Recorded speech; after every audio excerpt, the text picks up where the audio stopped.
Ladies and gentlemen, survivors of the genocide, Mr. President of IBUCA, the Association of Survivors, Honorable Minister, Madam Director of the Ministry of National Unity and Civic Engagement, dear students, genocide is a crime that cannot be erased from memory. In 1994, Richard Boutera, a witness of the genocide, issued this injunction: the genocide must never disappear from our memories.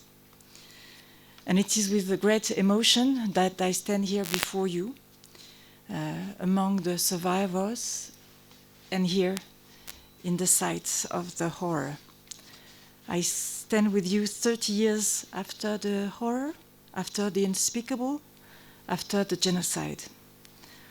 100 days of massacres during which nearly 1 million victims were exterminated. And here in Murambi, nearly 50,000 people were murdered.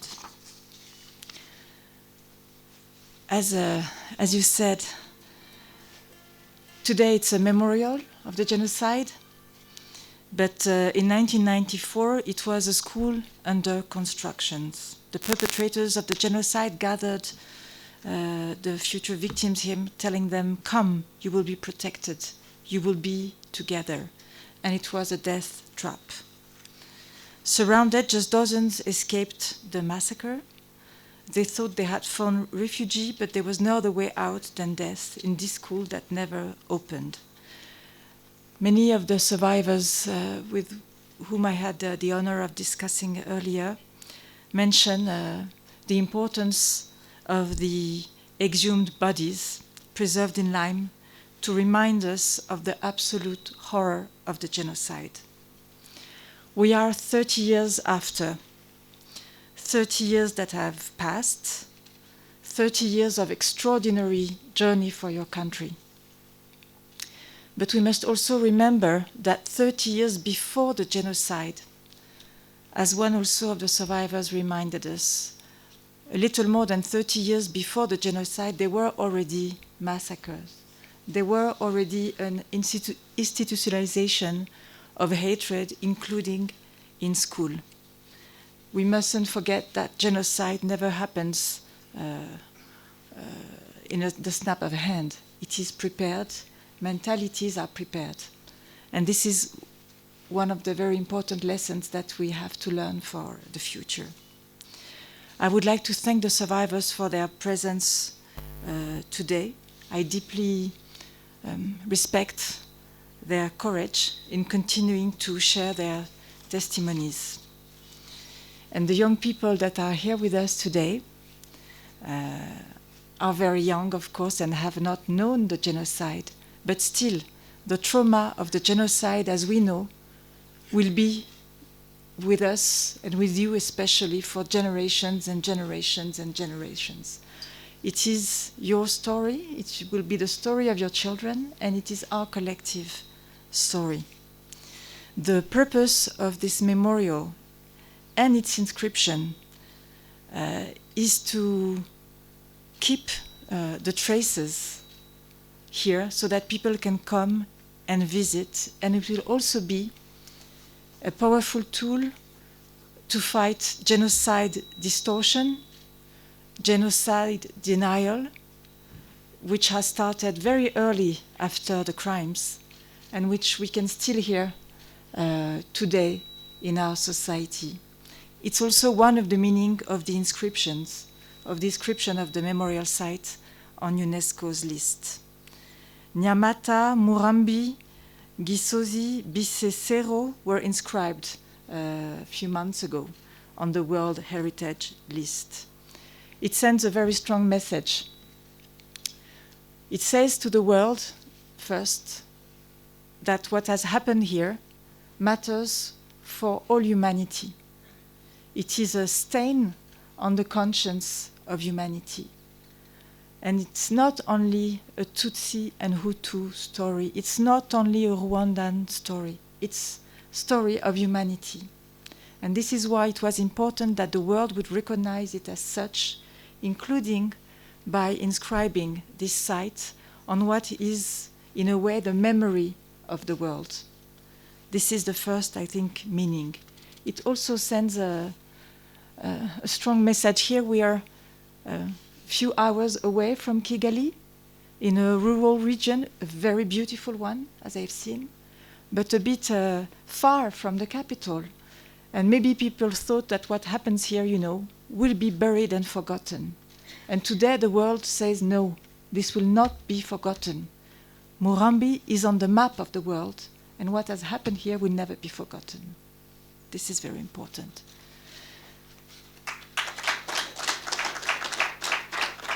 And the second message that is very dear to UNESCO, very dear to the survivors as well, very dear to the authorities for an issue on which we work together, is the question of education. It was a school. The perpetrators of the genocide were very educated. Education was used and instrumentalized in order to transform ordinary citizens in potential and then real killers.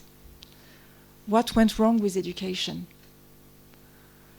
What do we have to do to make education a tool for peace, a tool for respect, a tool for protection of the other, a tool for empathy?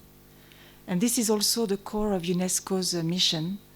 And we have to teach about history, teach about what has happened here, and also transform the education so that education can never be only a technical issue, never be only a question of skills only.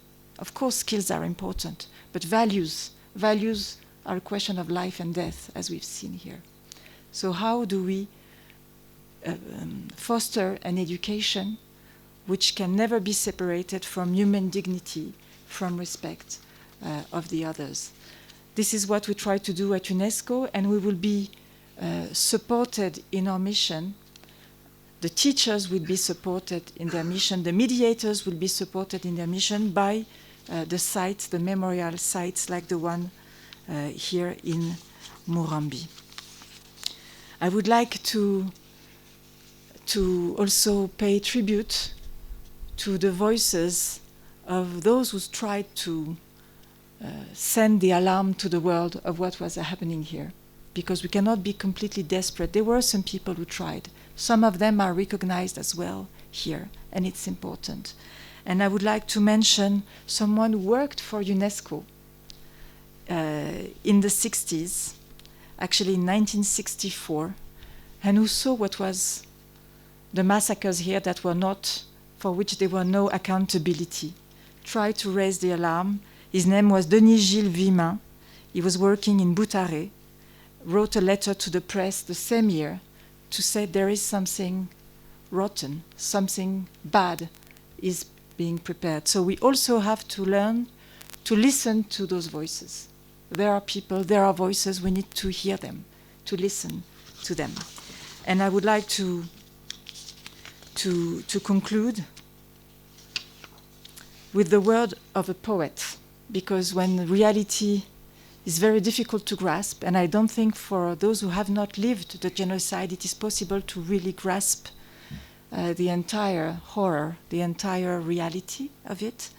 And the word of a poet, Beata Umbeyeyi Meires, who underlined the necessity of remembering despite the horror. She said, and I quote, "And yet we must say the words, say them, and not give up on our daily attempt to overcome misery, to speak, to write, to tell, so as not to be buried by the silence of some, the denialist rhetoric of others, or quite simply the indifference of the world."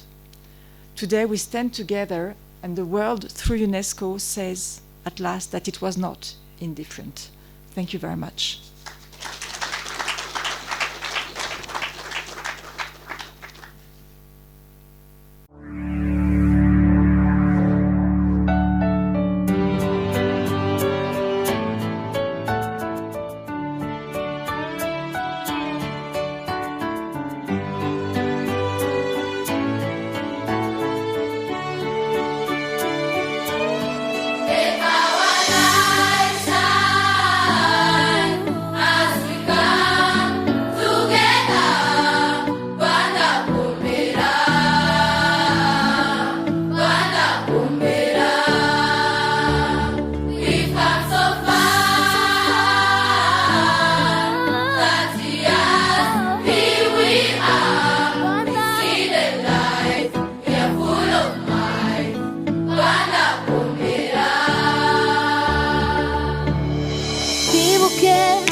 mateka yacu